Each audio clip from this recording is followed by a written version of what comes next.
Pagi Arthur, semuanya baik di sini. Bagaimana denganmu? Keadaanku sudah pasti baik dong. Jadi, gimana nih kabarmu hari ini? Pagi Arthur, semuanya berjalan lancar di sini.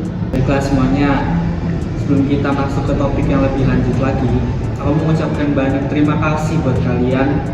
Meskipun beberapa bulan ini kita menghadapi tantangan yang besar, tapi aku yakin nih, apa yang sudah kita lakukan ini bisa memberikan dampak yang positif, tentunya bagi perusahaan dan tentunya untuk lingkungan perusahaan juga. Sama-sama Arthur, ini adalah usaha tim dan aku yakin kita akan memberikan yang terbaik untuk tim kita. Baik, mari kita bahas lebih lanjut untuk presentasi besok ya. Menurutku kita perlu sekali menggambarkan dampak positif tentang keberlanjutan dan tidak hanya dari segi eksternal tapi juga dari internal perusahaan kita juga loh. Betul Arthur, saya pikir juga kita perlu menguatkan argumen kita dengan data yang konkret seperti peningkatan efisien operasional perusahaan-perusahaan ini atau perusahaan-perusahaan lain juga. Dan kita tidak boleh merupakan rekan-rekan yang mungkin masih ragu dan kurang percaya akan rencana ini. Kita perlu memiliki pendekatan yang bisa menanggapi kekhawatiran mereka dan menunjukkan bahwa keberlanjutan itu bukan hanya sebuah tanggung jawab, tapi juga memberikan manfaat bagi mereka secara pribadi ataupun dari lingkungan kerja. Kita juga perlu menyoroti bagaimana kita mengintegrasikan konsep keberlanjutan ke dalam setiap aspek bisnis kita. Ide yang bagus. Aku berpikir juga kita harus memiliki landasan yang kuat dan mari kita buat rencana tindakan yang konkret juga. Aku juga ingin kita sama-sama memiliki langkah yang bisa diimplementasikan setelah presentasi kita nanti. Oke, saya setuju dengan rencana tindakan yang jelas. Kita bisa menunjukkan keseriusan kita untuk mewujudkan konsep ini. Saya akan membuat daftar langkah-langkahnya dan akan membagikan kepada kalian setelah meeting ini.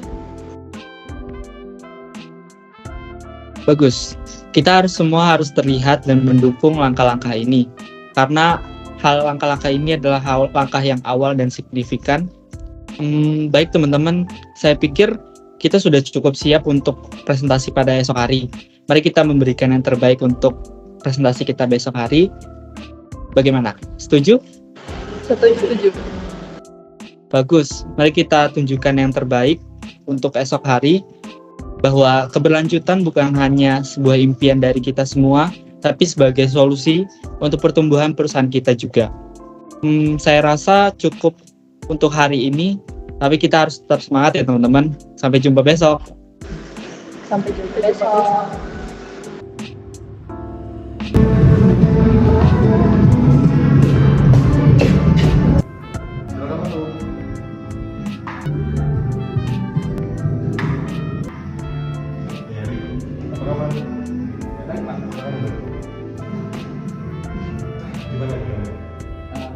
Jadi gini Pak, tujuan saya ketemu Bapak, saya ingin mengingatkan kita ada meeting di besok pagi jam 10 pagi di ruang meeting seperti biasa.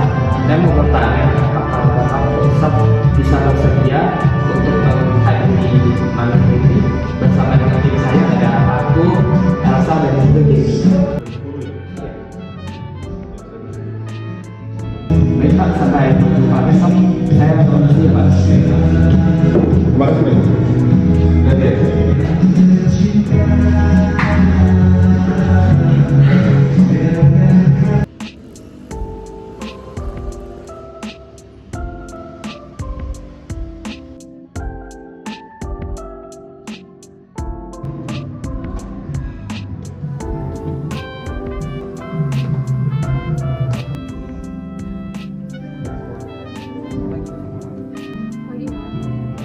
Selamat pagi Pak.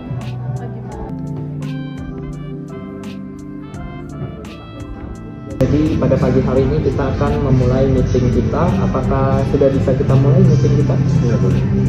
Oke, untuk penyampaian penjelasannya akan disampaikan oleh rekan-rekan saya ya Pak. Selamat pagi Pak Reza dan Pak Eri. Sebelumnya saya mengucapkan banyak terima kasih sudah hadir dan menyempatkan waktunya untuk hadir dalam meeting pada hari ini. Kami juga sangat berterima kasih karena Bapak sudah memberikan kepercayaan kepada kami semua untuk dapat diberikan tanggung jawab atas proyek ke depannya, dan tentunya pada hari lagi terkait proyek tersebut yang tentunya berkaitan dengan pentingnya sustainable dan green business di era sekarang ini, Pak.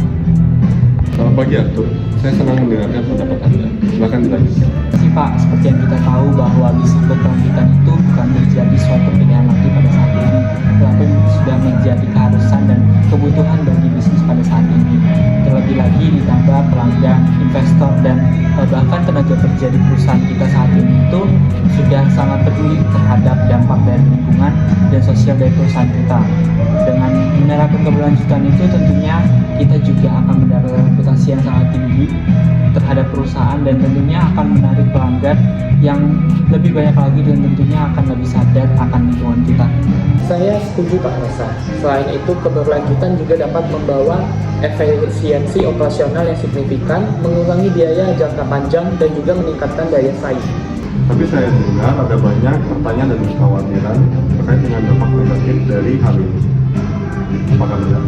Ya, benar Pak. Beberapa kekhawatiran yang mungkin muncul dari terkait implementasi, potensi kerugian keuangan, dan bahkan resistensi dari beberapa pihak di dalam perusahaan kita. Itu benar Elsa. Saya khawatir tentang bagaimana hal ini akan berpengaruh pada kinerja keuangan perusahaan. Baik Pak Reza, kami memahami kekhawatiran tersebut, namun kami telah melakukan analisis dan riset yang mendalam dan juga menemukan bahwa investasi awal pada keberlanjutan itu memberikan pengembalian investasi jangka panjang yang signifikan. Selain itu, juga menciptakan sinergi bisnis yang berkelanjutan, kita juga dapat mengurangi resiko jangka panjang terkait dengan fluktuasi harga bahan baku dan juga regulasi ke depan. Selain itu Pak, keberlanjutan juga dapat meningkatkan daya tarik perusahaan untuk mencari talenta yang terbaik. Seperti yang kita tahu, di zaman sekarang ini banyak generasi muda yang semakin memilih bekerja di perusahaan yang memiliki nilai dan praktik yang berkelanjutan. Kami juga telah mempersiapkan beberapa solusi yang akan kami lakukan ke depannya demi mengatasi dampak negatif tersebut, Pak. Termasuk kami juga berencana untuk meminimalkan risiko dari perusahaan ini, meningkatkan efisiensi serta mengadakan upaya inovasi demi menghasilkan suatu solusi yang terbaik yang tentunya berkelanjutan bagi perusahaan ini, Pak.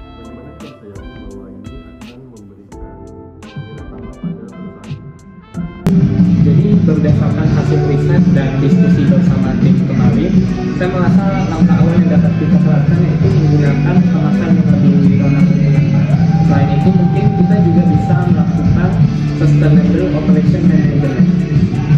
Berdasarkan penelitian dan masukan yang telah diterima oleh perusahaan saat ini, Pak, kita dapat melihat bahwa banyak sekali konsumen yang mengeluhkan terkait kemasan kita, Pak, di mana kemasan dari produk kita itu menjadi salah satu penyumbang sampah terbanyak di wilayah Magelang, dan tentunya menurut kami itu hal ini dapat menghambat dari keberlangsungan perusahaan. Seperti itu, Pak. Berdasarkan hasil diskusi kami juga kemarin menunjukkan bahwa perusahaan yang berkelanjutan itu cenderung memiliki keunggulan kompetitif. Nah, sustainable operation management ini juga memberikan keunggulan kompetitif bagi perusahaan karena mengintegrasi aspek keberlanjutan dalam seluruh rantai pasokan dan juga proses operasionalnya. Dengan mengadopsi praktik-praktik keberlanjutan tersebut, perusahaan dapat mengurangi dari dampak lingkungan, mengoptimalkan sumber daya dan juga meningkatkan efisiensi operasional.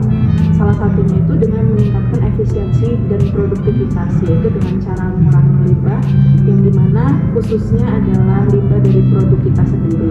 Dan untuk mewujudkan hal itu juga kita bisa mengubah dari kemasan dan juga bahan baku produk yang lebih ramah lingkungan selanjutnya. Dan kami juga sudah menganalisis beberapa perusahaan besar yang telah berhasil mengadopsi praktik berkelanjutan seperti perusahaan Diamond Food yang melihat pertumbuhan penjualan dan loyalitas pelanggan setelah mengambil langkah-langkah tersebut. Saya harus mengakui bahwa argumen yang Anda sampaikan cukup meyakinkan. Bagaimana kita bisa memastikan bahwa ini bukan hanya sekedar tren, tapi juga langkah strategis yang membawa manfaat jangka panjang? Jadi berdasarkan yang sudah saya cari, Pak, sustainability itu sudah menjadi megatrend bagi suatu bisnis, Pak. Jadi maksudnya di sini adalah akibat keberlanjutan itu pada akhirnya setiap masyarakat itu mempunyai tingkat awareness terhadap keberlanjutan yang tinggi. Nah, kemudian suatu perusahaan itu juga bisa berjalan itu tergantung bagaimana dia memenuhi ekspektasi dari para konsumennya. Dari tingginya tingkat awareness itu, Kemudian perusahaan harus mengikuti kemauan konsumen atau pasar untuk memenuhi kebutuhan dari konsumennya itu sendiri. Baik Pak, kami juga merancang dan mengukur dampak positif yang dihasilkan dari implementasi keberlanjutan ini. Seperti dari faktor lingkungan, kita akan mulai mengurangi limbah kemasan dan juga menggunakan bahan baku yang keberlanjutan. Dan juga dari faktor sosial, kita bisa meningkatkan ke-CSR lagi dan juga melakukan perbaikan kondisi kerja yang lebih keberlanjutan. Ini akan memastikan bahwa kami akan terus memonitor dan mengevaluasi keberlanjutan dan keberhasilan langkah-langkah dari Kami juga berkomitmen untuk memberikan laporan rutin kepada Bapak serta seluruh tim manajemen sehingga Bapak dapat melihat perkembangan dan hasilnya. Sebagai langkah nyatanya itu kami memiliki ide untuk packaging kita akan diubah menjadi packaging yang seperti ini. Nah, itu menjadi solusi kita agar kemasan yang lebih simpel, efisien, dan juga custom packaging yang berkelanjutan. Dari presentasi yang sudah kalian jelaskan tadi, saya melihat potensi manfaat jangka panjang dari langkah-langkah ini. Terima kasih untuk Arthur, untuk Gaby, Elsa, dan Erik telah menjelaskan presentasi yang sangat rinci ini. Saya mendukung langkah-langkah ini dan saya harap ini akan membawa perusahaan kita ke arah yang jauh lebih berkelanjutan. Terima kasih Pak Resa. Kami akan bekerja keras untuk memastikan keberlanjutan ini menjadi bagian integral dari budaya dan operasional perusahaan kita. Satu, terima kasih atas dukungan dan apresiasi dari Bapak. Tentu dukungan dan apresiasi dari Bapak itu akan membantu kita dalam proyek hal ini dan tentunya atas keberlangsungan dari perusahaan